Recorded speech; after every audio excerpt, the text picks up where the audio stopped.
ಬಯಲಾಯ್ತ ಅಧಿಕಾರಿಗಳ SIR ಕಳ್ಳಾಟ.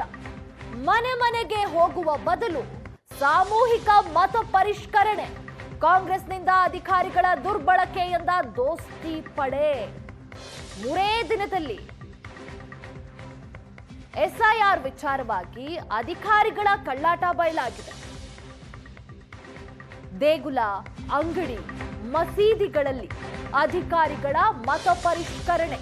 Video ಸಾಕ್ಷ್ಯ ಮುಂದಿಟ್ಟು ಕಾಂಗ್ರೆಸ್ ವಿರುದ್ಧ ಎಚ್ಡಿಕೆ ಕಿಡಿಕಾರಿದ್ದಾರೆ. ಭಾಷಣ ಮಾಡೋ ರಾಹುಲ್ ಇಲ್ಲಿ ಬಂದು ನೋಡಿ ಎಂದು ಟಾಂಗ್ ಕೊಟ್ಟಿದ್ದಾರೆ ಎಚ್ಡಿಕೆ. 2028ರ ಚುನಾವಣೆ ಗೆಲ್ಲೋಕೆ ಅಕ್ರಮ ಎಂದು ಶೋಭಾ ಕರಂದ್ಲಾಜೆ ಹೇಳಿದ್ದಾರೆ. ಎಸ್ಐಆರ್ ಪ್ರಕ್ರಿಯೆ ಹೊಸದಾಗಿ ಮಾಡಬೇಕೆಂದು ಬಿಜೆಪಿ ಪಟ್ಟು ಹಿಡಿದಿದೆ. ಚುನಾವಣಾ ಆಯೋಗಕ್ಕೆ ಬಿಜೆಪಿ ಜೆಡಿಎಸ್ ನಾಯಕರಿಂದ ದೂರು ಸಲ್ಲಿಕೆಯಾಗಿದೆ.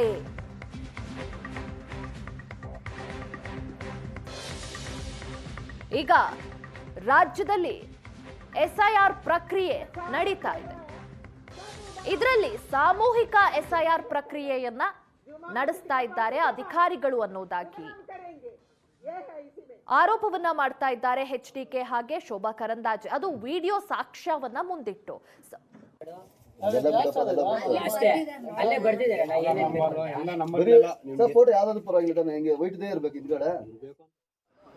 ಏನ್ ನಡೀತಿದೆ ಅನ್ನೋದನ್ನ ಒಂದು ಸ್ವಲ್ಪ ಗಮನ ಇಟ್ಟು ಮಾತಾಡಬೇಕಾದ್ರೆ ಪ್ರಿಯಾಂಕಾ ಖರ್ಗೆ ಅವರು ಗೃಹ ಸಚಿವರಲ್ವೇ, ಇವರೆಲ್ಲ ಮಾತನಾಡಬೇಕಾದ್ರೆ ಅಲ್ಲೇನು ಚರ್ಚೆ ಮಾಡ್ತಾರೆ, ಕೇಂದ್ರ ಸರ್ಕಾರ ಹಾಗೆ ಮಾಡ್ತು ಹೀಗೆ ಮಾಡ್ತು ಅಂತ. ನೀವಿಲ್ಲಿ ಮಾಡ್ತಿರೋದೇನು? ನೀವು ಮಾಡ್ತಿರೋ ಕೆಲಸ ಇಡೀ ರಾಜ್ಯದಲ್ಲಿ ಅಕ್ರಮ ಮತದಾರರನ್ನ ಇವತ್ತು ಮತಪಟ್ಟಿಯಲ್ಲಿ ಸೇರಿಸ್ತಕ್ಕಂಥದ್ದಕ್ಕೆ ಅಧಿಕಾರಿಗಳನ್ನು ದುರುಪಯೋಗ ಪಡಿಸ್ಕೊಂಡು ನಡೆಸ್ತಾ ಇದ್ದೀರಿ. ಇವತ್ತು ಹಲವಾರು ಮಾಹಿತಿಗಳು ನನಗೆ ಬಂದಿದೆ.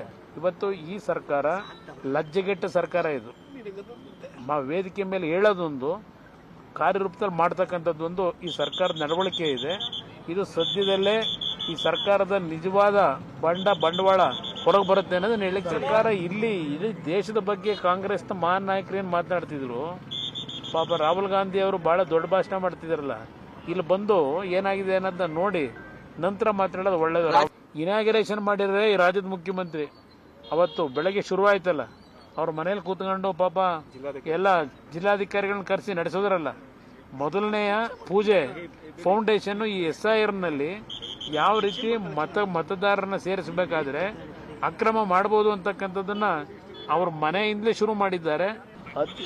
ಮತದಾರರ ಸಂಖ್ಯೆಯನ್ನ ಜಾಸ್ತಿ ಮಾಡ್ಕೊಳ್ಳಿಕ್ಕೆ ಒಂದು ನಮ್ಮ ಕುಟುಂಬದಿಂದ ಈ ಕೆಲಸ ನನ್ನ ಕಾರ್ಯಕರ್ತರ ಜೊತೆಗೂಡಿ ಇಲ್ಲೇನು ಪ್ರಾರಂಭ ಆಗಿದೆ. ನಾನು ಇಲ್ಲಿ ಹುಟ್ಟದೇ ಇರ್ಬೋದು, ಆದರೆ ಇಲ್ಲಿ ನಾನು ಒಂದು ರಾಜಕಾರಣದಲ್ಲಿ ಬಂದ ನಂತರ ರಾಜಕೀಯವಾಗಿ ಜನ್ಮ ಕೊಟ್ಟಂತ ಜಿಲ್ಲೆ ಇದು. ನನಗೆ ಕೇಂದ್ರದ ಚುನಾವಣಾ ಆಯೋಗಕ್ಕೂ ಕೊಡ್ತೀವಿ, ಇಲ್ಲಿ ರಾಜ್ಯದ ಚುನಾವಣಾ ಆಯೋಗ ಅಲ್ಲೂ ಸಹ ಇದನ್ನ ಏನೇನಾಗಿದೆ ವಿತ್ ಡಾಕ್ಯುಮೆಂಟರಿ ಎವಿಡೆನ್ಸ್ ಕೊಡ್ತೀವಿ. ಇದು ಎಸ್ಐಆರ್ ಅನ್ನ ರಾಜ್ಯದ ಅಧಿಕಾರಿಗಳಿಂದ ಮಾಡೋದ ಅವಶ್ಯಕತೆ ಇಲ್ಲ, ಮಾಡಬಾರದು ನನ್ನ ಅಭಿಪ್ರಾಯದಲ್ಲಿ. ಯಾವ ರೀತಿ ವೆಸ್ಟ್ ಬೆಂಗಾಲ್ನಲ್ಲಿ ಇವತ್ತು ಸುಪ್ರೀಂ ಕೋರ್ಟ್ನ ಆದೇಶದ ಮೇರೆಗೆ ಬೇರೆ ರಾಜ್ಯಗಳಿಂದ ಅಧಿಕಾರಿಗಳನ್ನ ಕಳಿಸಿ ನಡೆಸಿದಾರಲ್ಲ, ಆ ರೀತಿ ಕರ್ನಾಟಕದಲ್ಲೂ ಮಾಡಬೇಕಾದಂತ ಅನಿವಾರ್ಯತೆ ಇದೆ. ಇದಕ್ಕೆ ಆಗ್ರಹ ಮಾಡ್ತೀವಿ. ಕರ್ನಾಟಕದಲ್ಲಿ ಮತ್ತೆ ಅಕ್ರಮ ಮತದಾರರ ಪಟ್ಟಿಯನ್ನ ತಯಾರು ಮಾಡೋದಕ್ಕೆ ರಾಜ್ಯ ಸರ್ಕಾರ ಹೊರಟಿದೆ. ಡಿಎಲ್ಎಗಳನ್ನ ಕೂಡ ಹಾಕಿ ಮತದಾರರ ಪಟ್ಟಿಯನ್ನ ತಯಾರು ಮಾಡೋದು ಸರಿಯಲ್ಲ, ಅಕ್ರಮ. ಯಾರು ಕೂಡ ಹಾಕಿದ್ದಾರೆ? ನೀವೇ ಕೂಡ ಹಾಕಿದ್ದೀರಿ. ಅಕ್ರಮವಾಗಿ ಮತದಾರರ ಪಟ್ಟಿಗೆ ಮತದಾರರನ್ನ ಸೇರಿಸುವಂತದ್ದು ಮಾಡ್ತಾ ಇದ್ದಾರೆ. ಅಕ್ರಮವಾಗಿ ಬಾಂಗ್ಲಾದೇಶಿಗಳನ್ನ ನಮ್ಮ ರಾಜ್ಯಕ್ಕೆ ಕರ್ಕೊಂಡು ಬಂದಿದ್ದಾರೆ. ಇವರನ್ನು ನೀವು ಸಕ್ರಮ ಮಾಡಬೇಕು, ಅದಕ್ಕಾಗಿ ಇದನ್ನು ಮಾಡ್ತಾ ಇದ್ದೀರಿ. ಬಿಹಾರ ಮತ್ತು ವೆಸ್ಟ್ ಬೆಂಗಾಲ್ ಚುನಾವಣೆ ಆದ ಮೇಲೆ ಅಲ್ಲಿಂದ ಬಾಂಗ್ಲಾದೇಶಿಗಳು ಓಡ್ ಬಂದಿದ್ದಾರೆ. ಎಲ್ಲೋ ಓಡೋಗಿದ್ದಾರೆ. ಅದಕ್ಕೆ ನೀವು ಕರ್ನಾಟಕದಲ್ಲಿ ಆಶ್ರಯ ಕೊಟ್ರಿ. ಕರ್ನಾಟಕದಲ್ಲಿ ನೀವು ಆಶ್ರಯ ಕೊಟ್ಟಿರುವ ಕಾರಣಕ್ಕಾಗಿ ಸಾವಿರಾರು ಜನ ಬಾಂಗ್ಲಾದೇಶಿಗಳು ಕರ್ನಾಟಕಕ್ಕೆ ಬಂದಿದ್ದಾರೆ.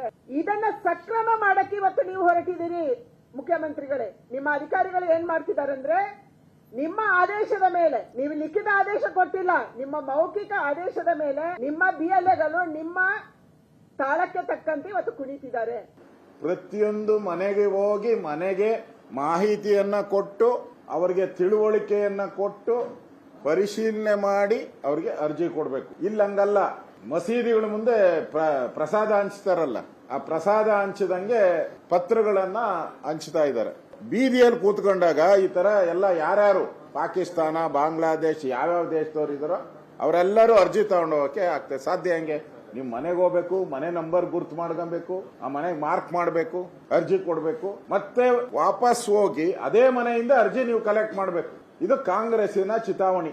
ವೋಟ್ಗೋಸ್ಕರ ಸೇರಿಸುವಂತ ಒಂದು ಷಡ್ಯಂತ್ರವನ್ನ ಕಾಂಗ್ರೆಸ್ ಪಾರ್ಟಿ ಡಿ.ಕೆ. ಶಿವಕುಮಾರ್ ಅವರು ಮಾಡ್ತಾ ಇದ್ದಾರೆ.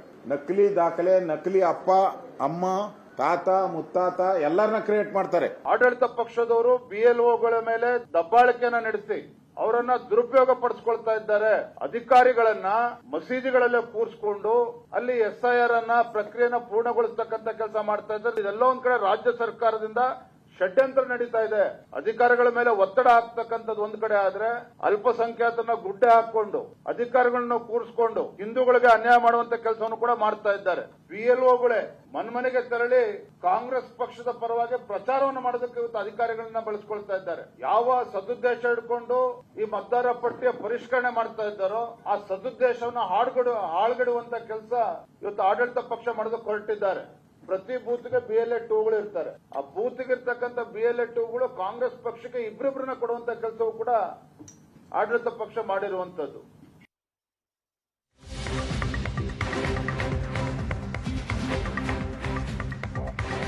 ಸಾಮೂಹಿಕ ಮತ ಪರಿಷ್ಕರಣೆ ನಮಗೆ ಸಂಬಂಧವಿಲ್ಲ ಅಂತಿರೋ ಕಾಂಗ್ರೆಸ್ ಚುನಾವಣಾ ಆಯೋಗದ ಸೂಚನೆಯಂತೆ BLOಗಳು ಕೆಲಸ ಮಾಡ್ತಿದ್ದಾರೆ, ನಮಗೂ ಇದಕ್ಕೂ ಸಂಬಂಧವೇ ಇಲ್ಲ ಎಂದು ಕಾಂಗ್ರೆಸ್ ನಾಯಕರು ವಾದವನ್ನ ಮಾಡ್ತಾ ಇದ್ದಾರೆ. DK ವರ್ಸಸ್ DKS ಅಂಥದ್ದು ಯಾವುದೇ ಇಲ್ಲ. SIR ಒಂದು ಮಾನದಂಡಗಳಿವೆ, ಪ್ರಕ್ರಿಯೆಗಳಿವೆ, ಅದು ಪ್ರಕ್ರಿಯೆ ಪ್ರಕಾರ ನಡಿಬೇಕು. ನಾವು ಕೇಳಿರುವಂಥ 12 ಪ್ರಶ್ನೆಗಳು ಕ್ಯಾಬಿನೆಟ್ಟಿಂದ, ಸರ್ಕಾರದ ವತಿಯಿಂದ, ಅದ್ರ ಬಗ್ಗೆ ಇನ್ನೂ ಉತ್ತರ ನಮಗೆ ಬಂದಿಲ್ಲ. ಅವರ ಮತದಾನದ ಹಕ್ಕನ್ನು ಕಸ್ಕೊಳ್ಳುವ ಹಕ್ಕು ಯಾರಿಗೂ ಇಲ್ಲ. CM ಅವರು ಪ್ರತಿ ಬೂತ್ ನೋಡೋಕ್ಕಾಗತ್ತೇನ್ರಿ? 50-60 ಸಾವಿರ ಬೂತ್ ಇರ್ತದೆ. ಯಾರೋ ಅಲ್ಲಿ ಲೋಕಲ್ ಲೀಡರ್ಸು ಹಿಂಗೆ ಮಾಡಿದ್ರೆ ಬಹುಶಃ ಬೇಗ ಆಗ್ಬೋದು ಅಂತ ಹೇಳಿರ್ಬೋದು. ಆದರೆ ಅದ್ರ ಬಗ್ಗೆ ಇನ್ನೂ ಸಂಪೂರ್ಣ ಮಾಹಿತಿ ನನಗೆ ಬಂದಿಲ್ಲ. ಬಟ್ ಏನೇ ಇದ್ರೂ ಕೂಡ ಎಲೆಕ್ಷನ್ ಕಮಿಷನ್ ಇದೆ, ನೋಡ್ಕೋತಾರೆ. ಈಗ ಎಲೆಕ್ಷನ್ ಕಮಿಷನ್ ಮಾಡೋ ಕೆಲಸನೂ ಇವರೇ ಮಾಡ್ತಾರಾ BJP JDS ಅವರು? ಪ್ರತಿಪಕ್ಷಗಳು ಟೀಕೆ ಮಾಡೋಕ್ಕೆ ಅವ್ರು ಇರೋದು. ಅವ್ರ ಟೀಕೆಯಲ್ಲಿ ಯಾವುದೇ ಹುರುಳಂತೂ ಇಲ್ಲ. ಇವತ್ತು SIR ತಂದು ಲಕ್ಷಾಂತರ ಜನ, ಕೋಟ್ಯಂತರ ವೋಟರ್ಸ್ ಲಿಸ್ಟಿಂದ ಕೈ ಬಿಡುವಂಗೆ ಮಾಡ್ತಿರೋದು. ವೋಟರ್ಸ್ ಹಕ್ಕದು ಮತದಾನ ಮಾಡುವಂಥದ್ದು, ಆ ಹಕ್ಕನ್ನು ಕಸಿದುಕೊಳ್ತಿರೋದು BJP ಸರ್ಕಾರ. ಮತ್ತು ಚುನಾವಣಾ ಆಯೋಗ ಕೂಡ ಯಾವ ರೀತಿ ಈ SIR ಸಂಬಂಧದಲ್ಲಿ ಯಾವ ರೀತಿ ನಡ್ಕೊಂಡಿದೆ ನಿಮ್ಗೆ ಚೆನ್ನಾಗಿ ಗೊತ್ತಿದೆ. ಬೇರೆ ರಾಜ್ಯಗಳೆಲ್ಲ ನೋಡಿದ್ದೀರಿ ಹೇಗೆ ಎಷ್ಟೊಂದು ಜನ ಮತದಾರರಿಗೆ ಮತದಾನ ಹಕ್ಕುಗಳನ್ನ ಕಸಿದುಕೊಳ್ಳಾಗಿದೆ. ಅವರಿಗೆ ಅಪೀಲ್ ಕೂಡ ಹೋಗೋದಕ್ಕೆ ಟೈಮ್ ಇರಲ್ಲ, ಚುನಾವಣೆ ಹತ್ತಿರದಲ್ಲಿದ್ದರಿಂದ ಬೇರೆ ರಾಜ್ಯಗಳಲ್ಲಿ ಮತಗಳ್ಳತನ ಏನಾದರೂ ಮಾಡ್ತಿದ್ರೆ ಅದು BJP ಪಕ್ಷ. ನನಗೆ ಅದ್ರ ಬಗ್ಗೆ ಗೊತ್ತಿಲ್ಲ. ಖಂಡಿತ ಅಲ್ಲಿ ರಾಮನಗರದಲ್ಲಿ ಆಗಿದೆ ಅಂತ ಹೇಳಿದ್ದಾರೆ. ಅಲ್ಲಿನ DC ಹತ್ರ ಮಾಹಿತಿ ತೆಗೆದುಕೊಳ್ತೀನಿ. ಬಟ್ ನನಗೆ ಗೊತ್ತಿರೋ ಹಾಗೆ ನಮ್ಮ ಸರ್ಕಾರ ಯಾವುದೇ ರೀತಿಯಾದ ಕೂಡ SIRನಲ್ಲಿ ಹಸ್ತಕ್ಷೇಪ ಮಾಡೋದಿಲ್ಲ. ಯಾಕೆಂತಂದ್ರೆ ಚುನಾವಣಾ ಆಯೋಗ ನಡೆಸೋದು. ಆ ಥರದ ಏನಾದರೂ ಮಾಡಿಸಿದ್ರೆ ಚುನಾವಣಾ ಆಯೋಗ ನೇರವಾಗಿ ಗಮನಿಸ್ತಾ ಇರುತ್ತೆ. ಸೊ ನಾವು ಅದರೊಳಗೆ ಯಾವುದೇ ರೀತಿ ಅವ್ಯವಹಾರ ಮಾಡೋಕ್ಕೆ ಸಾಧ್ಯ ಆಗೋದಿಲ್ಲ. SIR ಅನ್ನು ಏನು ಮಾಡ್ತಾ ಇದ್ದಾರೆ, it is A purely election commission of India and government of India. ಇದರಲ್ಲಿ ರಾಜ್ಯ ಸರ್ಕಾರದ ಪಾತ್ರ ಇಲ್ಲ. ಇವುಗಳು BLOಗಳು ಇವರೆಲ್ಲ ಇದಕ್ಕೆ ಹೋಗ್ತಾರೆ ಅಂದರೆ ನಾವು ಡೈರೆಕ್ಷನ್ ಕೊಡ್ಲಿಕ್ಕೆ ಬರೋದೇ ಇಲ್ಲ. First of all who is the state government to give direction to the BLOs? ನಾವು ಹೇಳಿದ್ರೆ ಕೇಳಲ್ಲ, ಅವರು ಹೇಳಿದ್ರೆ ಕೇಳಲ್ಲ. Because it is directed by the government of India. ದಯವಿಟ್ಟು ಅರ್ಥ ಮಾಡಿ, it is controlled by the election commission of India. ಸುಮ್ಮನೆ ಅವರು ಕುಮಾರಸ್ವಾಮಿ ಅವರು ಒಬ್ಬ ಕೇಂದ್ರದ ಜವಾಬ್ದಾರಿಯುತ ಮಂತ್ರಿಗಳಾಗಿ ಅವರು ಮಾತಾಡ್ತಾರೆ ಅಂದ ತಕ್ಷಣ ನಾವು ಮಾತಾಡೋಕ್ಕಾಗುತ್ತಾ? See everybody is a law subordinate ಇದ್ದಾರೆ. ನಮಗೂ ಕಾನೂನಿನ ಇದೆ. ಅಬ್ಸಲ್ಯೂಟ್ಲಿ ಯಾರಾದರೂ ಮಾಡಿದರೆ ಅದನ್ನು ಅವರೇ ಕುಮಾರಸ್ವಾಮಿ ಅವರು ಮಾಡಿಸಿರ್ಬೋದೇ ಹೊರತು ರಾಜ್ಯ ಸರ್ಕಾರ ಮಾಡಿಸಿಲ್ಲ. ಯಾಕಂದರೆ ಸರ್ಕಾರ ಕೆಟ್ಟ ಹೆಸರು ತರಬೇಕಪ್ಪ. ಮತ್ತು ರಾಮನಗರ ಅವ್ರದೇ ಜಿಲ್ಲೆ. ಉತ್ತರ ಕನ್ನಡದಿಂದಲೂ ಇದೇ ಸುದ್ದಿ. ಯಲ್ಲಾಪುರದಲ್ಲಿ ಮದರಸಾ ಶಾದಿ ಮಹಲ್ಗಳಲ್ಲಿ ನಡೀತಾ ಇದೆ SIRನ ಪ್ರಕ್ರಿಯೆ. ನೂರಾರು ಜನರನ್ನ ಮದರಸಾಗಳಲ್ಲಿ ಶಾದಿ ಮಹಲ್ಗಳಲ್ಲಿ ಸೇರಿಸಿ SIR ಮಾಡಿಸಲಾಗ್ತಾ ಇದೆ. ತಳ್ಳಿಗೇರಿಯ ಶಾದಿ ಮಹಲ್ ಒಳಗೆ ಮತ ಪರಿಷ್ಕರಣೆ ಕಾರ್ಯ ಶಿಕ್ಷಕಿ ಶಾಹಿನಾರಿಂದ. ಅಲ್ಲೇ ಎನ್ಯುಮರೇಷನ್ ಫಾರ್ಮ್ಗಳನ್ನು ಭರ್ತಿ ಮಾಡಲಾಗ್ತಾ ಇದೆ.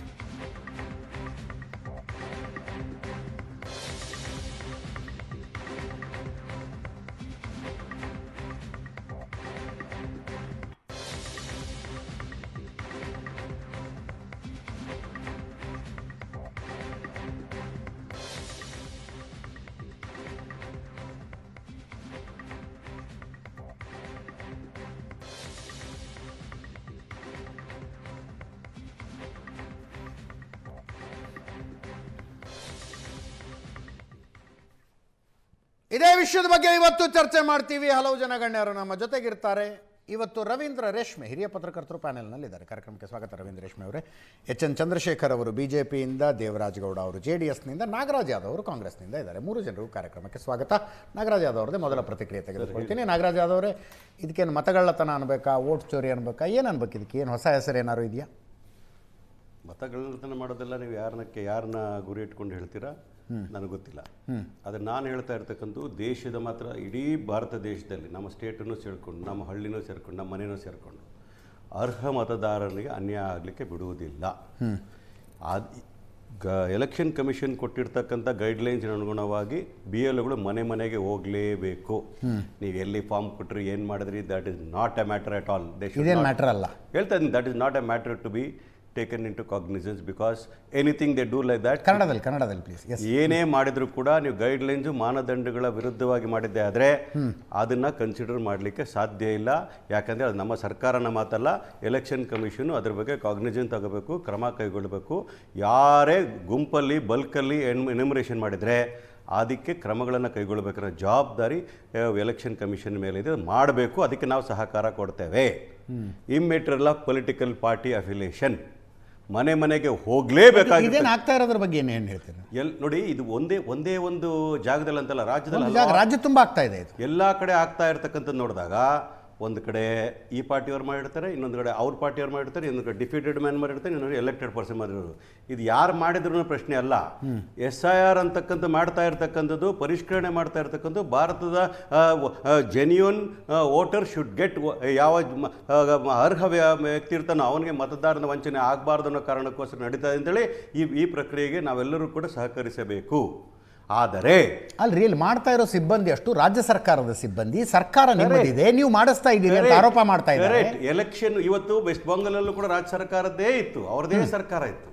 ಅದು ರಾಜ್ಯ ಸರ್ಕಾರ ಕಂಟ್ರೋಲ್ ಯಾವ ಆಫೀಸರು ಯಾವತ್ತವರೆಗೂ ಇರ್ತಾರಂದ್ರೆ, ಅಜಿತ್ನೋ ರವೀಂದ್ರ ರೇಷ್ಮೆನೋ BLO ಆಗಿ ನೇಮಕ ಮಾಡೋರಿಗೂ ರಾಜ್ಯ ಸರ್ಕಾರದಲ್ಲಿ ಇರ್ತಾರೆ. ದ ಮಿನಿಟ್ ಅವ್ರು ಲಿಸ್ಟ್ ಮಾಡಿ ಅವ್ರನ್ನ ಎಲೆಕ್ಷನ್ ಕಮಿಷನ್ ಕೊಟ್ಟ ಮೇಲೆ ಅವ್ರು ನಮ್ಮ ಅಧಿಕಾರಿ ಆಗ್ಲಿಕ್ಕೆ ಸಾಧ್ಯ ಇಲ್ಲ. ಅಟಾನಮಸ್ ಬಾಡಿ ಆಗಿರ್ತಕ್ಕಂಥ ಎಲೆಕ್ಷನ್ ಕಮಿಷನ್ ಗೈಡ್ಲೈನ್ಸ್ ಅನ್ನು ಕೆಲಸ ಮಾಡ್ತಕ್ಕಂಥ ಅವ್ರು ಏನೇ ತಪ್ಪು ಮಾಡಿದ್ರೆ ಕ್ರಮ ಕೈಗೊಳ್ಳಲಿಕ್ಕೆ ಅಧಿಕಾರ ಇರ್ತಕ್ಕಂಥದ್ದು ಕೂಡ ಎಲೆಕ್ಷನ್ ಕಮಿಷನ್ಗೆ ಮಾತ್ರ ಅಂದ್ರೆ. ಇದನ್ನ ಯಾರು ಹೇಳಿ ಮಾಡಿಸ್ತಿರ್ಬೋದು? ಇದನ್ನ ಎಂಥದ್ದು ಶಾದಿ ಮಹಲಲ್ಲಿ ಹೋಗಿ ಕುತ್ಕೊಂಡು ಮಾಡಿ, ಮದರಸಾದಲ್ಲಿ ಕುತ್ಕೊಂಡು ಮಾಡಿ, ಮಸೀದಿಲಿ ಕುತ್ಕೊಂಡು ಮಾಡಿ, ದೇವಸ್ಥಾನದ ಮುಂದೆ ಕುತ್ಕೊಂಡು ಮಾಡಿ, ಅಂಗಡಿ ಮುಂದೆ ಯಾರು ಹೇಳಿ ಮಾಡಿಸ್ತಿರ್ಬೋದು? ತಪ್ಪು ಅನ್ನೋದ್ರಲ್ಲಿ ಎರಡು ಮಾತು. ಯಾರು ಹೇಳಿ ಮಾಡಿಸ್ತಿರಬಹುದು ಅಂತ ಕೇಳಿದೆ. ಅದು ತನಿಖೆ ಆಗಬೇಕು. ಈಗ ತಂಪಾಡಿ ಮಾನ್ಯ ಅಜಿತ್ ಅವರೇ, ಬಹಳ ಗಂಭೀರವಾದ ಪ್ರಶ್ನೆ ಇರ್ತಾರೆ. ಯಾರು ಮಾಡಿಸಿರ್ಬೋದು ಅಂತಕ್ಕಂಥದ್ದನ್ನ ನಾನು ನೀವು ಇನ್ವೆಸ್ಟಿಗೇಷನ್ ಆಫೀಸರು ಅಲ್ಲ. ಎಲೆಕ್ಷನ್ ಕಮಿಷನ್ಗೆ ಎಷ್ಟು ಪವರ್ಸ್ ಇದೆ ಅಂತಂದ್ರೆ, ಅಂತ ಯಾರಾದರೂ ಇದ್ರ ಮೇಲೆ ಈ ಥರ ಮಾಡಲಿಕ್ಕೆ ಎನ್ಕರೇಜ್ ಮಾಡಿದ್ದೆ ಆದರೆ ಯಾರೇ ಇದ್ರೂ ಕ್ರಮ ಕೈಗೊಳ್ಳಲಿಕ್ಕೆ ಅವ್ರ ಹತ್ರ ಅಧಿಕಾರ ಇದೆ. ಎಲೆಕ್ಷನ್ ಕಮಿಷನ್ ಅಟಾನಮಸ್ ಬಾಡಿಯಾಗಿ ಅವರು ತನ್ನ ತಾಕತ್ತನ್ನು ತೋರಿಸಲಿಕ್ಕೆ ಇದೊಂದು ಒಳ್ಳೆಯ ಪ್ರಸಂಗ ಹುಟ್ಟಾಕಿದೆ. ಆಳಂದದಲ್ಲಿ ಮತಕಳ್ಳತನ ಆದ್ರೆ ಮೋದಿನ ಅಮಿತ್ ಶಾನ ಬ್ಲೇಮ್ ಮಾಡ್ತೀರಿ ನೀವು. ಅಲ್ಲಿಗೆ ಬರ್ತಾ ಇದ್ದೀನಿ. ಮಹದೇವಪುರದ ಮತಕಳ್ಳತನ ಆದ್ರೆ ರಾಹುಲ್ ಗಾಂಧಿ ಅವರು ಪ್ರೆಸ್ ಮೀಟ್ ಮಾಡಿ ಮೋದಿ ಅಮಿತ್ ಶಾ ಇದಕ್ಕೂ ನಮಗೂ ಸಂಬಂಧ ಇಲ್ಲ. ಇದುವರೆಗೂ ನಾನು ಮಾತಾಡುವಾಗ ಆಡಳಿತ ಪಕ್ಷದ ಮಾತು ಮಾತಾಡಲಿಲ್ಲ, ನಾನು ಮೋದಿಯವ್ರ ಬಗ್ಗೆ ಅಜಿತ್ ಅವ್ರ ಬಗ್ಗೆ ಮಾತಾಡೋದಿಲ್ಲ ಸರ್. ನೀವು ಕೇಳಿ, ನಾನು ಮಾತಾಡ್ತೀನಿ. ಈಗ ನೀವು ರೇಸ್ ಮಾಡೋದಿಲ್ಲ, ಇವತ್ತು ಮಾತಾಡ್ತೀನಿ ಕೇಳಿ. ಮತಗಳ್ಳತನ ಮಾಡಿರ್ತಕ್ಕಂಥದ್ದು ಆಡಳಿತ ಪಕ್ಷ ಆ ಗುಲಾಮ್ಗಿರಿ ಮಾಡ್ಕೊಂಡಿರ್ತಾರೆ. ಎಲೆಕ್ಷನ್ ಕಮಿಷನ್ ನಾವು ಖಂಡನೆ ಮಾಡಿದ್ದೇವೆ, ಈಗಲೂ ಖಂಡನೆ ಮಾಡ್ತೇವೆ. ಎಲೆಕ್ಷನ್ ಕಮಿಷನ್ಗೆ ನಿಜವಾದ ಶಕ್ತಿ ಇದೆ, ಆದ್ರೆ ಇಂಥದೆಲ್ಲ ನಿಲ್ಸ್ಲಿಕ್ಕೆ ಹೇಳಿ. ಎಲೆಕ್ಷನ್ ಕಮಿಷನ್ ನಾವು ಸಪೋರ್ಟ್ ಮಾಡಿದ ರಾಜ್ಯ ಸರ್ಕಾರದವರು, BLO ಅಂತಕ್ಕಂಥ ನಮ್ಮ ಕಂಟ್ರೋಲ್ ಅಲ್ಲ, ನಾವು ನೇಮಿಸಿದವರಲ್ಲ, ನಾವು ಕ್ರಮ ಕೈಗೊಳ್ಳಲಿಕ್ಕೆ ಸಾಧ್ಯ ಇಲ್ಲ, ನಮ್ಮ ಡೈರೆಕ್ಷನ್ ಪಾಲನೆ ಮಾಡ್ಲಿಕ್ಕೆ ಅವಶ್ಯಕತೆ ಇಲ್ಲ. ನಿಮ್ಗೆ ತಾಕತ್ತಿದ್ರೆ ಯಾರ ಕೈ ಹಿಡಿಯಲು ಕೆಲಸ ಮಾಡ್ತಾ ಇದ್ದೀರೋ, ಯಾರ ನರೇಂದ್ರ ಮೋದಿ ಅವರು ಮತ್ತೆ ನೀವು ಹೇಳಿದ ಮಾತು ಕೇಳ್ತಾ ಇದ್ದೀನಿ, ಹೋಮ್ ಮಿನಿಸ್ಟರ್ ಕೈಯಲ್ಲಿ ಕೆಲಸ ಮಾಡ್ತಾ ಇದ್ರು. ವೆಸ್ಟ್ ಬೆಂಗಾಲಲ್ಲಿ 91 ಲಕ್ಷ ಕಿತ್ತಾಕಿದ್ರಲ್ಲ, ತಮಿಳುನಾಡಲ್ಲಿ ಕಿತ್ತಾಕಿದ್ರಲ್ಲ, ಬಿಹಾರಲ್ಲಿ 65 ಲಕ್ಷ ಕಿತ್ತಾಕಿದ್ರಲ್ಲ, 65 ಲಕ್ಷ ಕಿತ್ತಾಕಿದ್ರಲ್ಲ. ಆವಾಗಿಂದ ಕೇಳ್ತಾ ಇದ್ದ ಪ್ರಶ್ನೆಗಳಿಂದ ಉತ್ತರ ಕೊಟ್ಟಿಲ್ಲ. ಸುಪ್ರೀಂ ಕೋರ್ಟ್ ಅವರು ಕೂಡ ಹೇಳಿದ್ದಾರೆ, ನೀವು ನ್ಯಾಯಸಮ್ಮತವಾಗಿ ನಡ್ಕೋಬೇಕಾಗ್ತದೆ, ಕಾನೂನುಬದ್ಧವಾಗಿ ನಡ್ಕೋಬೇಕಾಗ್ತದೆ. BLOs cannot behave like agents of ruling party of the government of India ಅಂತ ಸ್ಪಷ್ಟವಾಗಿ ಹೇಳಿರ್ತಕ್ಕಂಥ ನಾವು ಕೇಳ್ತಾ ಇದ್ದೀವಿ. ನಾನು ಆವಾಗಲೂ ಕೂಡ ರಾಜಕೀಯ ಮಾಡಿ ಮಾತಾಡಲಿಲ್ಲ. ಯಾರೇ ತಪ್ಪು ಮಾಡಿರಲಿ, ನಾಗರಾಜ್ ಯಾದವ್ ತಪ್ಪು ಮಾಡಿದ್ರು ತಪ್ಪೇ ಆಗ್ತದೆ, ನರೇಂದ್ರ ಮೋದಿ ಅವರು ತಪ್ಪು ಮಾಡಿದ್ರೆ ತಪ್ಪೇ ಆಗ್ತದೆ. ಆ ಗಡ್ಸ್ತನ ಕೈಗೊಳ್ಳಿಕ್ಕೆ ಚಾಮರಾಜಪೇಟೆಯಲ್ಲಿ SIR ಮಾಡ್ತಾ ಇರುವ ಕೇಳಿಸ್ಕೊಳ್ರಿ, ಚಾಮರಾಜಪೇಟೆಯಲ್ಲಿ SIR ಮಾಡ್ತಾ ಇರುವ ಸಿಬ್ಬಂದಿ ಜಮೀರ್ ಅಹಮದ್ ಖಾನ್ರ ಫೋಟೋ ಪ್ರಿಂಟ್ ಆಗಿರುವ ಥರ್ಮಸ್ ಫ್ಲಾಸ್ಕ್ಗಳನ್ನು ಅರ್ಜಿ ಜೊತೆ ಕೊಡ್ತಾ ಇದ್ದಾರಲ್ಲ? ಹೌದು. ಯಾರು ಕ್ರಮ ಕೈಗೊಳ್ಬೇಕು? ಯಾರ ಕ್ರಮ ನಾ ಬೇಡ ಅಂತ ಹೇಳಿದ್ರೆ ಕೇಳಿ. ನೋಡಿ, ನಾನು ಹೇಳ್ತೀನಿ, ನಾಳೆ ಅಜಿತ್ ಫೋಟೋ ಎತ್ಕೊಂಡು ನಾನು ಯಶವಂತಪುರದಲ್ಲಿ ಇಲ್ಲ ರೀ, ಒಂದು ನಿಮಿಷ, ಯಶವಂತಪುರದಲ್ಲಿ ನನ್ನ ಮಾತಾಡ ST ಸೋಮಶೇಖರ್ ಅವರ ಫೋಟೋ ಪ್ರಿಂಟ್ ಆಗಿರುವ ನೋಟ್ಬುಕ್ ಗಳನ್ನ ಒಂದು ನಿಮಿಷ ರಾಜ್ಯ ಸರ್ಕಾರಿ ನೌಕರರು ಅರ್ಜಿ ಜೊತೆ ಕೊಡ್ತಾ ಇದ್ದಾರೆ. ಅವರ ಸಸ್ಪೆಂಡ್ ಚಾಮರಾಜಪೇಟೆಯಲ್ಲಿ if that is the case election commission, ನಾವು ರಾಜ್ಯ ಸರ್ಕಾರದಿಂದ ನೀವು ಕ್ರಮ ಕೈಗೊಂಡ್ರೆ ನಾವು ಅದನ್ನ ಜಾರಿಗೊಳಿಸ್ಲಿಕ್ಕೆ ಕೆಲಸ ಮಾಡ್ತೇವೆ. ದಯವಿಟ್ಟು ಮಾಡಿ. ಎಲೆಕ್ಷನ್ ಕಮಿಷನ್ ಅವರು ಇವತ್ತು ಹೇಳ್ತೀನಿ ಕೇಳಿ, ಯಾಕೆ BJP ಅವರಾಗ್ಲಿ JDS ಅವರಾಗ್ಲಿ ನಮ್ಮ ಹೆಸರು ಪ್ರಿಂಟ್ ಮಾಡಿ ಯಾಕೆ ಕೊಟ್ಟಿರಬಾರ್ದು? ಯಾಕೆ ಯಾರು ರಾಮನಗರದಲ್ಲಿ ಪಾರ್ಲಿಮೆಂಟ್ ಮೆಂಬರ್ ಯಾರಿದ್ದಾರೆ, ಅಲ್ಲಿ ಸೋತಿರೋ ಕ್ಯಾಂಡಿಡೇಟ್ ಯಾಕೆ ಮಾಡಬಾರ್ದು? ರಾಜಕೀಯ ಕುತಂತ್ರ ಯಾಕೆ ಮಾಡಿರಬಾರ್ದು? ಅದು ತನಿಖೆ ಆಗಬೇಕು. ನಾನು ಜಡ್ಜ್ ಅಲ್ಲ, ನಾನು ಇನ್ವೆಸ್ಟಿಗೇಷನ್ ಆಫೀಸರ್ ಅಲ್ಲ. ದೇವರಾಜೇ ಮಾಡಿದ್ದಾರೆ ಅಂತ ಹೇಳೋದಿಲ್ಲ, ಕುಮಾರಸ್ವಾಮಿನೇ ಮಾಡಿದ್ದಾರೆ ಅಂತ ಹೇಳೋದಿಲ್ಲ. ಆದ್ರೆ ನೀವು ತನಿಖೆಗೆ ಒಳಪಡಿಸಬೇಕಾಗ್ತದೆ. ನಾಗರಾಜ್ ಯಾದವ್ ಅವರು ತನಿಖಾಧಿಕಾರಿಯೂ ಅಲ್ಲ, ಜಡ್ಜು ಅಲ್ಲ. ಈ ವಿಷಯದಲ್ಲಿ ಆಳಂದ ಮಹದೇವಪುರದ ವಿಷಯದಲ್ಲಿ ತನಿಖಾಧಿಕಾರಿನೂ ಹೌದು, ಜಡ್ಜು ಹೌದು. ಎಲ್ಲವೂ ಚರ್ಚೆ ಮಾಡೋಣ.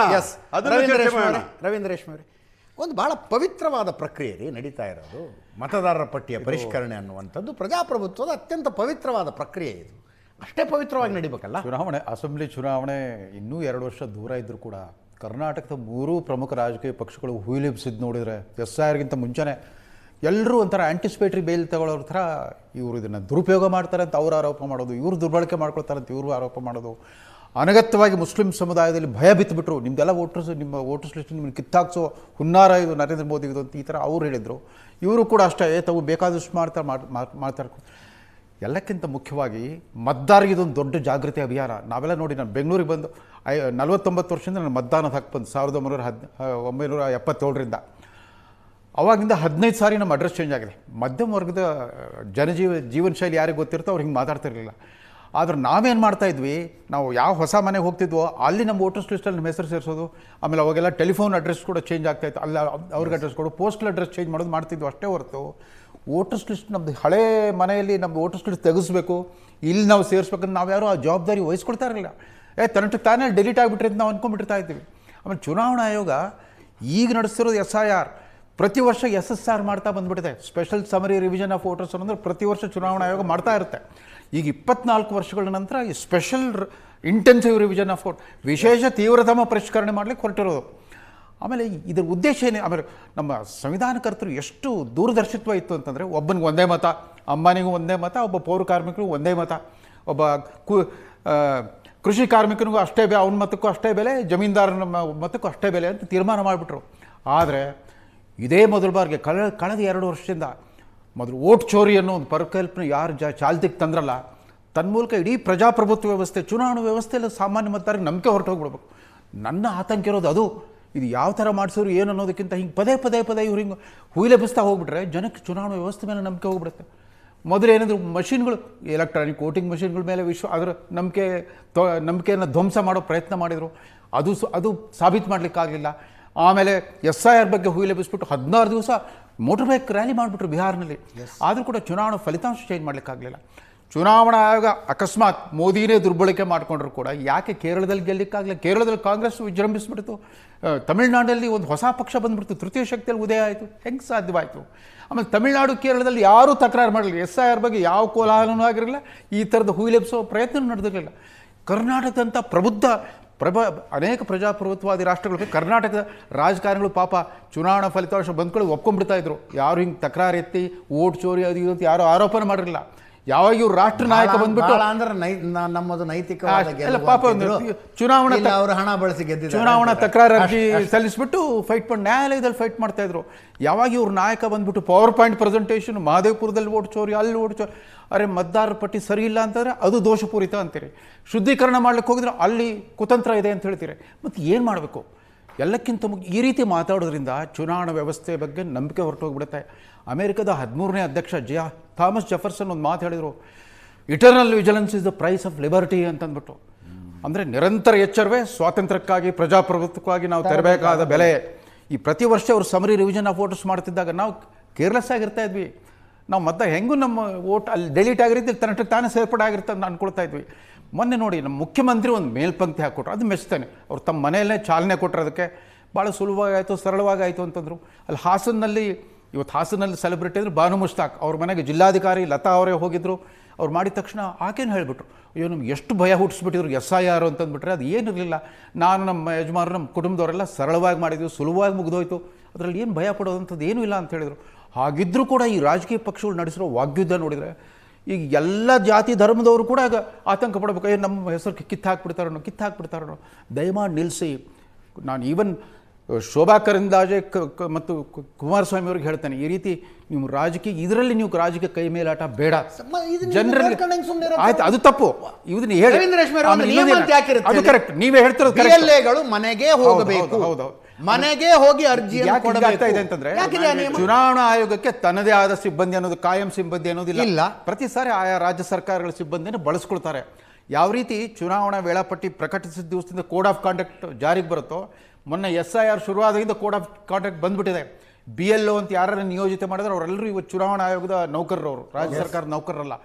ಆದರೆ ಇಷ್ಟೊಂದು ಸ್ವಚ್ಛಂದವಾಗಿ ಈ ಗುಂಪು ಈ ಕಮ್ಯುನಿಟಿ ಹಾಲ್ಗಳಲ್ಲಿ, ಇದರಲ್ಲಿ ಮದರ್ಸಾಗಳಲ್ಲಿ, ಮಸೀದಿಗಳಲ್ಲಿ ಮಾಡಿಸ್ತಾ ಇದ್ದಾರೆ ಅಂತಂದರೆ ಅನಗತ್ಯವಾಗಿ ಇಲ್ಲೇನೋ ಒಂದು ಕುತಂತ್ರ ಇದೆ. ಈ BLOಗಳು ಈ ರಾಜಕೀಯ ಜಮೀರ್ ಅಹಮದ್ ಖಾನ್ ಥರ್ಮಸ್ ಫ್ಲಾಸ್ ಕೊಡ್ತಾರೆ, ಅವರು ಫೋಟೋ ಇರುವಂತ ಥರ್ಮಸ್ ಫ್ಲಾಸ್ ಕೊಡ್ತಾರೆ. ಇದು ST ಸೋಮಶೇಖರ್ ಅವರು 200 ಪೇಜಿಂದ ಏನೋ ನೋಟ್ಬುಕ್ ಪ್ರಿಂಟ್ ಮಾಡಿ ಅದರ ಮೇಲೆ ತಮ್ಮ ಫೋಟೋ ಇಟ್ಟು ಹಾಕಿಕೊಟ್ಟಿದ್ದಾರಂತೆ. BLAಗಳು ಅದನ್ನು ಕೊಡ್ತಾ ಇದ್ದಾರೆ, ಫಾರ್ಮ್ ಜೊತೆಗೆ ಅದನ್ನು ಕೊಡ್ತಾ ಇದ್ದಾರೆ. ಇಂಥ ನೌಕರರು ಗಮನಿಸಬೇಕು. ಇವತ್ತು ಕಾಂಗ್ರೆಸ್ ಸರ್ಕಾರ ಇದೆ, ನಾಳೆ ಇನ್ನೊಂದು ಪಕ್ಷದ ಸರ್ಕಾರ ಬರುತ್ತೆ, ಅವ್ರಿಗೂ ಕೂಡ ನೀವು ಇದೇ ತರ ಚಾಕರಿ ಮಾಡೋಕೆ ಈ ತರದ ಅತಿಯಾದ ಇನ್ನೊಂದು ಸರ್ಕಾರ ಕಾಯಬೇಕಾಗಿಲ್ಲ. 10 ಜನಕ್ಕೆ ಇವತ್ತೇ ಸಸ್ಪೆಂಡ್ ಮಾಡಿದ್ದೆ ಆದ್ರೆ ಎಲ್ಲ ಸರಿ ಆಗ್ತದೆ, ಅದಕ್ಕೆ ನಾವು ಬೆಂಬಲ ಕೊಡ್ತೀವಿ. ಅಲ್ಲ, ಇವತ್ತು ನಮ್ಮ ಮುಖ್ಯ ಚುನಾವಣಾಧಿಕಾರಿಯವರು ಸರಿಯಾದ ಒಂದು ಎಚ್ಚರಿಕೆ, ಒಂದು ಲಿಖಿತ ರೂಪ ಎಚ್ಚರಿಕೆ ಕೊಟ್ಟರೆ ಸಾಲದು ಸರ್. 4 ಜನರಿಗೆ ಕ್ರಮ ಕೈಗೊಳ್ಳಿಕ್ಕೆ ಹೇಳಿ, ತಡೆ ಹಿಡಿತಾರೆ ಅಂತ ಕಾಣುತ್ತೆ. ಆದ್ರೆ ಒಂದು ಸಂವಿಧಾನದಲ್ಲಿ ಕನಿಷ್ಠ ಬೇಸಿಕ್ ಕ್ವಾಲಿಫಿಕೇಶನ್, ನೀವು ವೋಟರ್ ಆಗ್ಲಿಕ್ಕೆ ಬೇಸಿಕ್ ಕ್ವಾಲಿಫಿಕೇಶನ್ ಏನು, ಯಾವುದೇ ವಿದ್ಯಾರ್ಹತೆ ಇಲ್ಲ, ನೀವು ಟ್ಯಾಕ್ಸ್ ಕಟ್ತಿರೋ ಇಲ್ಲೋ ಅಂತಿಲ್ಲ, ಎಂಥದ್ದು ಇಲ್ಲ. ಒಂದೇ ಏನೋ ನೀವು ಈ ದೇಶದ ಕಾನ್ಸ್ಟಿಟ್ಯೂನ್ಸಿಯಲ್ಲಿ ಕೊಡ್ತಾರೆ, ಭಾರತ ದೇಶದ ಪೌರತ್ವ ಪಡ್ಕೊಂಡಿರ್ಬೇಕು ಅನ್ನೋ ಒಂದೇ ಕ್ವಾಲಿಫಿಕೇಶನ್. ಇದ್ರ ಬಗ್ಗೆ ಯಾರಿಗೆ ಚಿಂತೆ ಇರಬೇಕಾಗಿತ್ತು, ಯಾರಿಗೆ ದ್ವಿಪೌರತ್ವ ಇದೆ, ಒಂದಕ್ಕಿಂತ ಹೆಚ್ಚು ದೇಶಗಳ ಸಿಟಿಸನ್ಶಿಪ್ ಯಾರಿಗಿದೆಯೋ ಅವ್ರಿಗೆ ಆತಂಕ ಆಗಬೇಕಾಗಿತ್ತು. ಹಂಗಾಗಿ ರಾಹುಲ್ ಗಾಂಧಿ ಒಬ್ಬರೇ ಇದ್ರ ವಿರುದ್ಧ SIR ವಿರುದ್ಧ ಶತಾಯ ಗತಾಯ ಯಾಕೆ ಮಾಡ್ತಾ ಇದ್ದಾರೆ ಅಂತಂದ್ರೆ ಬ್ರಿಟಿಷ್ ಪೌರತ್ವ ಹೊಂದಿದ್ದಾರೆ, ನ್ಯಾಯಾಲಯದಲ್ಲಿ ಪ್ರಕರಣ ನಡೀತಾ ಇದೆ. ಹಂಗಾಗಿ ರಾಹುಲ್ ಗಾಂಧಿ ಇದ್ರ ಬಗ್ಗೆ ತಲೆ ಕೆಡಿಸ್ಕೊಂಡು, ಆದ್ರೆ ಯಾವ ಪಾರ್ಟಿ ದ್ವಿಪೌರತ್ವ ಇಲ್ಲಪ್ಪ, ಇನ್ನೊಂದು ಪಾಸ್ಪೋರ್ಟ್ ಇಲ್ವೇ ಇಲ್ಲ ನಮ್ಮ ಹತ್ರ, ಬೇರೆ ಯಾವ ದೇಶದ ಪಾಸ್ಪೋರ್ಟ್ ಇಲ್ಲ, ಯಾರು ಇನ್ನೊಂದು ಪಾಸ್ಪೋರ್ಟ್ ಇದೆಯೋ ಅವ್ರಿಗೆ ಮಾತ್ರ SIR ಬಗ್ಗೆ ಕಳವಳ. ಅದರಿಂದಾಗಿ ಅವರು ಇಡೀ ದೇಶದ 140 ಕೋಟಿ ಜನರಿಗೆ ಪ್ರಜಾಪ್ರಭುತ್ವದಲ್ಲಿ ನಂಬಿಕೆ ಹೋಗುವಂತ ಒಂದು ಅವ್ರು ಹೇಳಿದೊಂದು ಅದು ಬಹಳ ತಪ್ಪು. ಅವ್ರು ಹೇಳಿದೊಂದು ಇಂಪಾರ್ಟೆಂಟ್ ಪಾಯಿಂಟ್ ಮಿಸ್ ಮಾಡ್ತಾರೆ. ಯಾಕಂದ್ರೆ ನನ್ನ ಸರ್ವಕಾಲಿಕ ಹೀರೋ, ನನ್ನ ಸರ್ವಕಾಲಿಕ ಐಕಾನ್ ಜವಾಹರ್ಲಾಲ್ ನೆಹರು ಮರಿಮೊಮ್ಮಗ ತನ್ನ ದ್ವಿಪೌರತ್ವವನ್ನು ಬಚ್ಚಿಟ್ಬಿಟ್ಟು 6 ಚುನಾವಣೆ ಗೆದ್ದು ಇವತ್ತು ನ್ಯಾಯಾಲಯದಲ್ಲಿ ವಕಾಲತ್ತು ಆಗ್ತಾ ಇಲ್ಲ. ಅದ್ರ ಬಗ್ಗೆ 1.5 ವರ್ಷ ನಡೀತಾ ಇದೆ, ಲಕ್ನೋ ಹೈಕೋರ್ಟ್ನಲ್ಲಿ ನಡೀತಾ ಇದೆ ವಿಚಾರಣೆ. ಕೋರ್ಟ್ ಕೇಸಲ್ಲೂ ಎಂಟರ್ ಆಗಲ್ಲ. ಆದರೆ SIR ಬಗ್ಗೆ, ಚುನಾವಣಾ ವ್ಯವಸ್ಥೆ ಬಗ್ಗೆ, ಚುನಾವಣಾ ಮುಖ್ಯಸ್ಥರಿಗೆ ಬೆದರಿಕೆ ಹಾಕ್ಬಿಟ್ರು, ಇವತ್ತಿಲ್ಲ, ನೀವು ರಿಟೈರ್ ಆದ್ಮೇಲೆ ನಾವು ನಿಮ್ಮನ್ನು ಬಿಡಲ್ಲ, ನೀವು ಪಾಠ ಕಲಿಸ್ತೀವಿ ಅಂತಂದ್ಬಿಟ್ಟು ವ್ಯಕ್ತಿಗತ ಮಟ್ಟದಲ್ಲಿ ಬೆದರಿಕೆ ಹಾಕೋ ಮಟ್ಟಕ್ಕೆ ಹೋಗ್ಬಿಟ್ರೆ ದೇಶದಲ್ಲಿ ಚುನಾವಣಾ ವ್ಯವಸ್ಥೆ ಉಳಿಯಲ್ಲ, ಪ್ರಜಾತಂತ್ರ. ಮಾನ್ಯ ರವೀಂದ್ರ ರೇಷ್ಮೆ ಅವರೇ, ಸಿಂಪಲ್ ಒಂದೇ ಒಂದು ಕ್ವೆಶ್ಚನ್ 10 ಸೆಕೆಂಡ್ಸ್ ಅಲ್ಲಿ, ಈ SIR ಬಗ್ಗೆ ಪ್ರಶ್ನೆ ಮಾಡಬಾರ್ದಾ? ಜೆನ್ಯೂನ್ ವೋಟರ್ನ ಉಳಿಸ್ಬೇಕಾ ಬೇಡವಾ? 91 ಲಕ್ಷ ವೋಟರ್ನ ತೆಗೆದಾಗ ಸುಪ್ರೀಂ ಕೋರ್ಟ್ ಅಲ್ಲಿ ಹೇಳ್ಬಿಟ್ಟು 30 ಲಕ್ಷ ವೋಟರ್ನ ಸೇರಿಸಿದ್ರಲ್ಲ, ಇದಕ್ಕೆ ಯಾರು ಜವಾಬ್ದಾರರು? ಇದನ್ನ ಪ್ರಜಾತಂತ್ರ ವ್ಯವಸ್ಥೆಯಲ್ಲಿ ನಾನು ಹೇಳ್ತಾ ಇದ್ದೀನಿ ಕೇಳಿ. ಜಮೀರ್ ಅಹಮದ್ ಅವರಿರಲಿ, ಇನ್ನೊಬ್ರು ಇರಲಿ, ಅವರು ದುರುಪಯೋಗ ಪಡಿಸ್ಕೊಂಡ್ರೆ ಕ್ರಮ ಕೈಗೊಳ್ಳಿಕ್ಕೆ ಅಧಿಕಾರ ಇರ್ತಕ್ಕಂಥವ್ರು ಉಪಯೋಗಿಸಿ ಅಂತ ಹೇಳ್ತಾ ಇದೀವಿ ನಾವು. ಹೆಸರು ತೆಗೆದವ್ರು ದುರುಪಯೋಗ ಪಡಿಸ್ಕೊಂಡಿದ್ರೆ ಕ್ರಮ ಕೈಗೊಳ್ಳೋದಕ್ಕೆ ಅವಕಾಶ ಇದೆ ರೀ. ಅದನ್ನೇ ಹೇಳ್ತಾ ಇರೋದು. ನಾವು ಪ್ರಶ್ನೆ ಮಾಡ್ತಾ ಇರ್ತಕ್ಕಂಥದ್ದು ಪ್ರಾಮಾಣಿಕವಾಗಿರ್ತದೆ, ಅರ್ಹ ಮತದಾರರಿಗೆ ಅನ್ಯಾಯ ಆಗಬಾರ್ದು ಅನ್ನೋ ದೃಷ್ಟಿಕೋನ ಒಂದು. ಯಾಕಂದ್ರೆ ಅವ್ನಿಗೆ ಇರ್ತಕ್ಕಂಥ ಹಕ್ಕು, ಈ ದೇಶದಲ್ಲಿ ನಾಗರಿಕನಾಗಿ ಅವ್ನಿಗೆ ಇರ್ತಕ್ಕಂಥ ಹಕ್ಕನ್ನ ಕಸಿಕೊಳ್ಳಿಕ್ಕೆ ಯಾವ ನಾಗರಾಜ್ ಯಾದವ್ ಅವರೇ ಇಲ್ಲಿ ನಡೀತಾ ಇರೋದನ್ನ ನೋಡಿದ್ರೆ ಅನರ್ಹ ಮತದಾರರನ್ನ ಮತದಾರರ ಪಟ್ಟಿಗೆ ಸೇರಿಸುವ ಷಡ್ಯಂತ್ರ ಅಂತ ಒಂದೇಳ ನಿಮಗೆ ಯಾರೇ ಇನ್ನು ಅಜಿತಿ ಆಗ್ಲಿ ಎತ್ಕೊಂಡು ಹೋಗ್ಬಿಟ್ಟು ಎಲ್ಲೋ ಫಾರ್ಮ್ ಕೊಟ್ಬಿಡ್ತಾರೆ, ಸೇರಕ್ಕಾಗಲ್ಲ. I'll tell you how it happens. ನನ್ನ ಮನೆಗೆ ಬಂದಿದ್ರು ಕೇಳಿ, ನನ್ನ ಮನೆಗೆ 1 ಅವರ್ ಬಂದು ಮಾತಾಡ್ಬಿಟ್ಟು ಹೋಗ್ತಾರೆ. ನಾನು ಹೇಳ್ತೀನಿ ಕೇಳಿ, ಮೊನ್ನೆ ವೋಟ್ ಹಾಕಿದ್ ವೋಟರ್ ಲಿಸ್ಟ್ ಅಲ್ಲಿ ತೋರಿಸ್ತಾರೆ, 2002 ಕೇಳಿದ್ರೆ ಹುಡುಕ್ತಾರೆ ಸಿಕ್ಕಲ್ಲ. ನಾನು ಹುಡುಕಿ ಅವ್ರಿಗೆ ಕೊಡಬೇಕಾಯ್ತು. Part number. ಈಗ ಮನೆಗಳು ಶಿಫ್ಟ್ ಮಾಡಿದ್ರೆ ಪಾರ್ಟ್ ನಂಬರ್ ಇರೋದಿಲ್ಲ, ಸೀರಿಯಲ್ ನಂಬರ್ ಗೊತ್ತಿರೋದಿಲ್ಲ. ಆದರೆ ಈ ಸ್ಕೂಲಲ್ಲಿ ಓಟ್ ಆಗ್ತಾ ಇದ್ದ ಮಾತ್ರ ಗೊತ್ತಿರ್ತದೆ ಅವ್ರಿಗೆ. ಅವ್ರು ಹೇಳ್ತಾರೆ ಪಾರ್ಟ್ ನಂಬರ್ ಇಲ್ಲ ಮಾಡೋಕ್ಕಾಗೋದಿಲ್ಲ, ಎನ್ಯುಮರೇಷನ್ ಆಗೋದಿಲ್ಲ. ಅವಾಗ ಏನು ಮಾಡಬೇಕು? Is eligible voter, just because he doesn't know the part number you should be eligible is it. ಅವಾಗ ಏನು ಮಾಡಬೇಕು ಗೊತ್ತಾ? ಅವರು ಅಂಥವ್ರಿಗೆ ನೋಟಿಸ್ ಕೊಡಬೇಕು, ವೆರಿಫಿಕೇಶನ್ ಮಾಡಬೇಕು, ಆಮೇಲೆ ಡಿಲೀಷನ್ ಮಾಡಬೇಕು. It is not eligible. ಈ ಪ್ರಕ್ರಿಯೆ ನಾನು ಕೇಳಿ ಅದನ್ನೇ ನಾನು ಈ ಪ್ರಕ್ರಿಯೆ ಈ ನೋಡಿ ಇದನ್ನ ಹೇಳ್ತಾ ಅನ್ಕೊಳ್ಳಿ ಸರ್. ಜಮೀರ್ ಅಹಮದ್ ಅವ್ರು ಯಾವ ಮನೆಯಲ್ಲಿದ್ದಾರೆ ಅಂತ ಹೆಂಗ್ ಗೊತ್ತಾಯ್ತು ಈಗ ಅವ್ರಿಗೆ? ಯಾರು? ಚೌಟ್ರಿ ಚೌಟ್ರಿಯಲ್ಲಿ ಆಗ್ಲಿ ಮಸೀದಿ ಯಾವ ಮನೆಯಲ್ಲಿದ್ದಾರೆ ಅಂತ ಹೆಂಗ್ ಗೊತ್ತಾಯ್ತ್ರಿ? BLA ಮಾಡಬಾರ್ದು ಅಂತ ಹೇಳ್ತಾರೆ. ಹೋಗಿ ಸಾರಿ ಒಂದು ನಿಮಿಷ ಹೇಳ್ತಾ ಇದ್ದೀನಿ ಕೇಳಿ. ಅಂತ ಪ್ರಕ್ರಿಯೆಗೆ ಅವಕಾಶ ಕೊಟ್ಟು election commission utterly failed. Responsibility is taken by government of India. What is the election commission doing? ಕಡಲೆಕಾಯಿ ತಿಂತಾ ಇದಾರೇನ್ರಿ? ನಾನು ಪ್ರಶ್ನೆ ಮಾಡ್ತಾ ಇದ್ದೆ, ಕಡಲೆಕಾಯಿ ತಿಂತಾ ಇದ್ದಾರೆ election commission. Let them take action. ನಾವು ಮುಖ್ಯಮಂತ್ರಿಯಾಗಿ ಹೇಳಿದ್ದಾರೆ ಏನಂದ್ರೆ DK ಶಿವಕುಮಾರ್ ಅವರು ಮನೆಗೆ ಹೋಗ್ಬೇಕು, ಯಾರು ಗುಂಪು ಕಟ್ಕೊಂಡು ಮಾಡಬಾರ್ದು, ಬಲ್ಕ್ ಎನ್ಯುಮರೇಷನ್ ಆಗಬಾರ್ದು ಅಂತ ನಾವು ಹೇಳ್ಬೇಕಾದ್ರೆ ಮಾಡ್ತಾ ಇರ್ತಾರೆ ಯಾರು? ನಾವು ಪಾರದರ್ಶಕ ಮಾಡಿ ಅಂತ ಹೇಳ್ತಾ ಇದೀವಿ. ನಿಮಗೆ ಸಹಕಾರ ಕೊಡ್ಲಿಕ್ಕೆ ನಾವು ತಯಾರಿದ್ದೇವೆ ಅಂತ ಹೇಳ್ತಾ ಇದೀವಿ. ಅನ್ಬುಕುಮಾರ್ ಅವರು ಈ ಡಿಬೇಟ್ ನೋಡ್ತಾ ಇದ್ದಾರೆ. ನೋಡ್ಬೇಕಾದ್ರೆ ನಾನೇ ಬೇಗ ಕಾಗದಾನ ಬರೀತೇನೆ ಅವ್ರಿಗೆ, ನೀವು ಪ್ರಾಮಾಣಿಕವಾಗಿ ಕೆಲಸ ಮಾಡಬೇಕು, ಬಲ್ಕ್ ವೋಟರ್ನ ಸೇರಿಸಬಾರ್ದು ಯಾವುದೇ ಕ್ಷೇತ್ರದಲ್ಲಿದೆ. ಅದಕ್ಕೆ ನಾವು ಸಪೋರ್ಟ್ ಮಾಡದೇ ಇದ್ರೆ ಎಲೆಕ್ಷನ್ ಕಮಿಷನ್.